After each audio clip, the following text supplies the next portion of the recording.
Today we're going to cut titanium. But that's not all. The titanium is also going to cut something.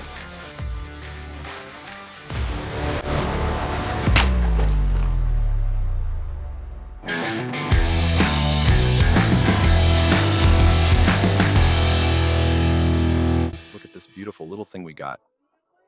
Yes, it's exactly what you're thinking. But what are you thinking? Yeah, this part here isn't so easy to identify. But for those who guessed, yes, it's a part from a jet engine. This is one of the blades that goes in the engine. We've wanted to test the hardness and strength of titanium for a long time. You've probably heard about this metal in superhero movies, in super powerful machines. And yes, it's one of the strongest things we have for building stuff. But where can we find something made of titanium for us to try to destroy? That's when I sent a WhatsApp message to Lito from Avias e Musikas, and he got me this beauty right here. It's been about 3 years and I still haven't made the video. So sorry, Lito, we're a bit slow here at Manuel do Mundo. This piece right here that you have in your hand is a fan blade from a Pratt Whitney 4060 engine, which equips the Boeing 767 and some 747s. The fan is this part here at the front of the plane. Look, if we took it out, it's like a fan. Each one of these blades produces a force equivalent to that of a locomotive. And there are 38 just like this one, producing 280,000 newtons of thrust force in the engine. This little pin here serves as support. One blade leans on the other during rotation, when the plane makes a turn, for example. Since the gyroscopic effect tends to maintain gyroscopic precession, so this here slightly reduces the strain that's being put on the top part of the blade, which is trying to deform. Then one supports the other. These blades accelerate and push the air backward, causing the reaction that moves the plane forward. It needs to be very resistant to withstand erosion. And it also needs to be light. That's why it's made of a titanium alloy. Actually, nobody knows the exact composition. That's an industrial secret. But is titanium really all that in practice? Titanium can withstand a lot of force with little material. That means you can use just a little bit of titanium in a part, and it will already be stronger than steel, stronger than aluminum, stronger than all its neighboring metals. It's also a very hard material. If I try to scratch it, it's difficult. It also resists corrosion very well. It can be in an environment full of salt or acid. It resists corrosion better than stainless steel, and it's also a very good material for making alloys, for mixing with other metals. So it goes well with iron, aluminum, vanadium, molybdenum. And then you can make it even stronger than if it were by itself. And that's why this little guy is widely used in aviation. And that's also why we're going to try to see if that's really the case. Go ahead, Burr. I want to see the cuts, okay? Thank you. This vise wasn't placed in the smartest way possible on this table, right? The piece is well secured. Now, this table wobbles all over the place. The idea is to test with several different tools and see how this thing behaves. So I'll start with the lighter ones, okay? I'll try with a hacksaw, with a small hand saw. It's a bit hard to believe, but the hacksaw actually cut this thin part of the titanium pretty well. But when we decided to test it on the harder part, it struggled. One of the problems with working with titanium is that, since it's very hard, it wears down the tool instead of the tool wearing down the titanium. So you end up damaging the tool a lot, and it also sticks to the tool. In other words, it sticks right inside the little holes. The next tool was the pliers. The idea was just to bend a little tab, but it broke instead of bending. But that shows the piece is harder than I thought, and hard things break instead of bending. But hard things are also difficult to drill, and the drill here lost badly. It didn't work. I've been at it with the drill for a while. See what it's done. Do you think heating it up would help? One of the properties of titanium is that it doesn't conduct heat well. So I'm heating it up here, and the heat is concentrated in just one spot. It's crazy. It didn't get hot here at the tip. If this were iron, the whole thing would be really hot, but the middle wouldn't turn red because the heat would spread out. And now maybe it'll be much easier to drill.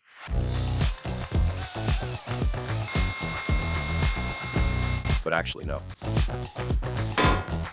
The sledgehammer made a small dent in the thin area. It's time to change the game a little. Think the jigsaw can handle the pressure. It also ruined the little teeth on my saw. But I bet the saved saw will cut through that thing, no problem. No.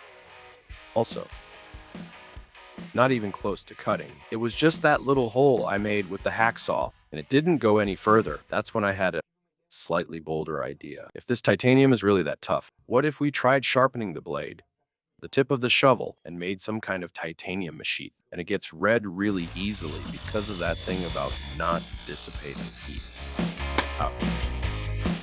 Who says airplane turbine blades can't split firewood? If someone actually hits it with the blade, we just have one tool left to test. Simply the most powerful one we have here, the angle grinder. It cuts, sure, but it's much harder than steel. Way, way, way harder. There's no comparison to when I cut the gas cylinder or when I cut the fire extinguisher. It's much harder. I had a kind of crazy idea, which is for us to try to make a sword with this thing. I think it's going to cut really well. It's got the weight to really pack a punch like an axe sword, but it's going to be a lot of work. It's going to be that kind of tough but satisfying work. My idea here is to make a scimitar. It's that Arab sword that's really wide at the top and gets narrower at the bottom. That makes the center of mass of the sword closer to the tip. It's kind of like an axe, really. It's a sword that doesn't have much precision. You can't really pierce things with it, but it cuts really well. I'm going to try to cut this here. It's sharp on both sides, starting with the next one. Few roots, right? Really old school, right? I'm going to put a little piece of titanium on us. I'll have to wear a long sleeve here and protect my face better too.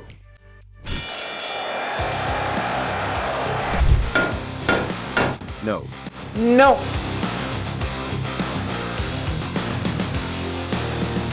No.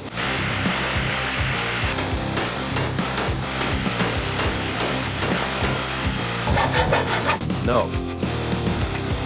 Cutting.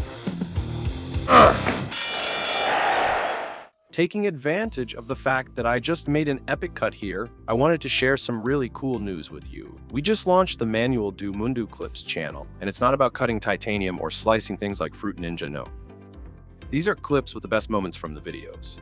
Because Manual do Mundo is turning 15 years old, and all the time someone asks us to do something we've already done. I often get repeated questions on Able Respond that I've already answered, but I can't remember in which video. We decided to create several clips featuring questions, highlights, and explanations that sometimes have nothing to do with the video's title. And that way, it's much easier for you to find them, and even to discover videos you had no idea existed. So, I'm leaving the link in the description, and also in the card.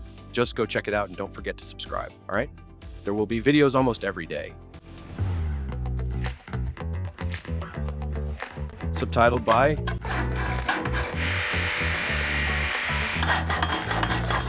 Let's go.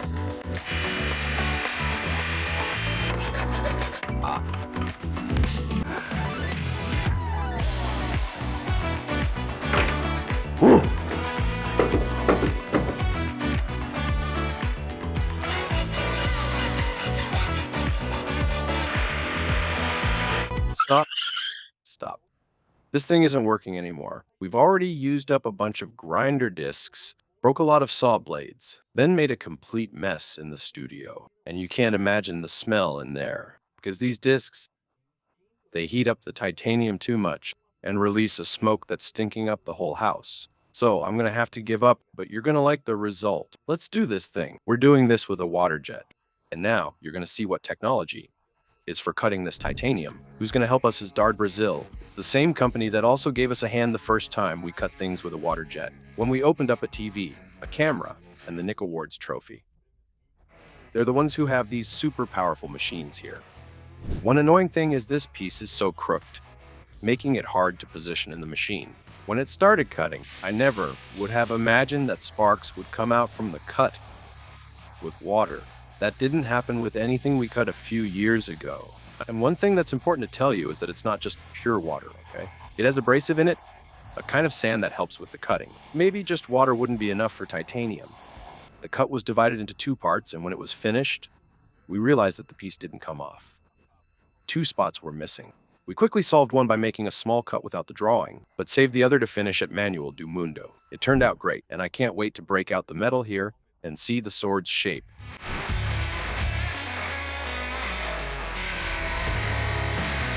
I dreamed I slowed the machine, which proved the cut.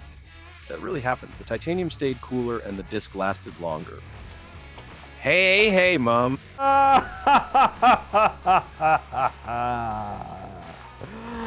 But just imagine how cool this sword is going to be.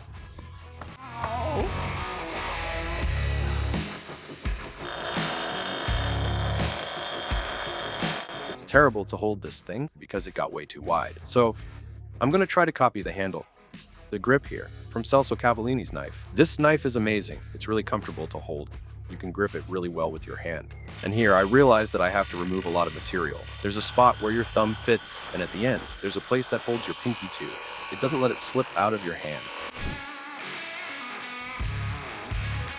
It feels good to hold. I'm gonna have to really smooth out the edge because it's pretty rough here and you could hurt your hand. It's starting to look really beautiful, let's be honest. And I'm also going to take the opportunity to put leather on the handle, because it's hard to grip this thing. I prefer to do that before sharpening it. By the way, speaking of sharpening, first we'll use the grinder, then we'll use a whetstone, similar to the one we used on the Machado de Asas axe, remember. Yes. This wasn't made to be a sword, but we'll fix it.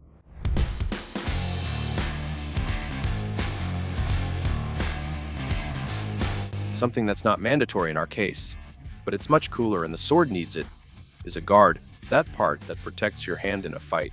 We're going to do this with a laser because it's much easier. I'll also use the laser to make a support for the leftover airplane turbine blade. Maybe we'll end up with a souvenir to combine both pieces and add it to the manual's set.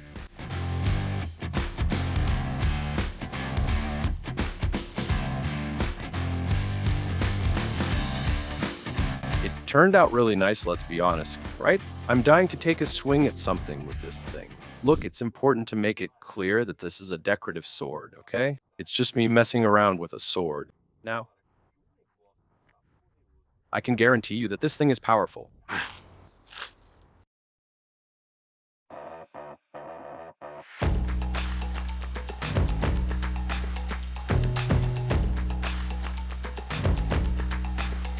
I'll start with the ninja fruit. If I get it right first try, that's worth a thumbs up, right? Ha ha ha. Ah! Man, that wasn't editing. I really got it on the first try. Penna was here. He didn't believe it. Thought it was a trick, a cheat. To prove I'm not lying, I'm gonna get it right again. Howdy. Ha ha. Pineapple is a little harder. Eld. Ahaha. Oh. I don't like these fruits falling in the pool since I plan to eat them later. A little chlorine doesn't hurt anyone, right? Look, I'm getting way too confident, huh?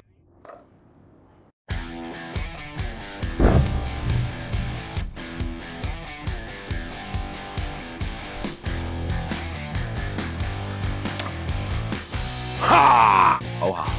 What'd you expect? What I'd really like to do is toss this up and cut it in the air. But I don't think I can do both at the same time. Now I see why this watermelon was so cheap. It's all rotten. Yeah, the watermelon is much wider than the pineapple and nearly covers the whole sword.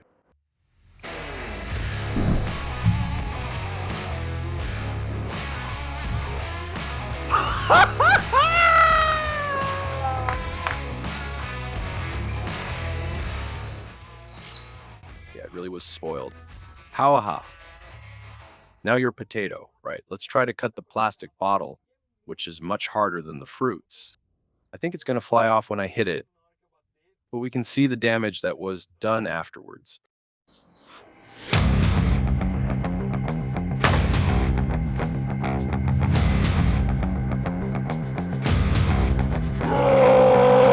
didn't give the apple a thumbs up before, it's worth it now, right?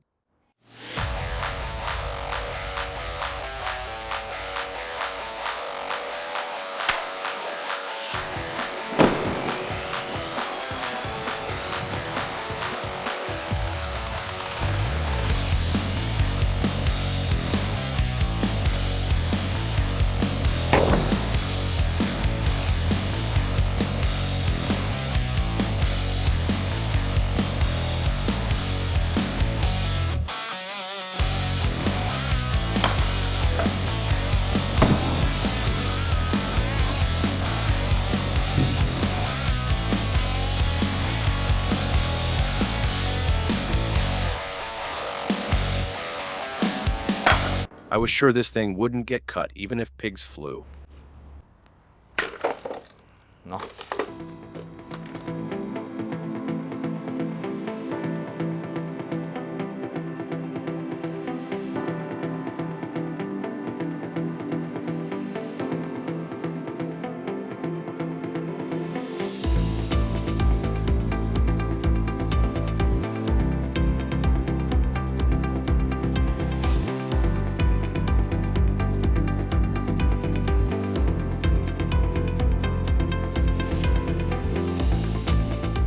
For those who are into cutlery, which is the art of making sharp objects, we once made an axe out of a wrench.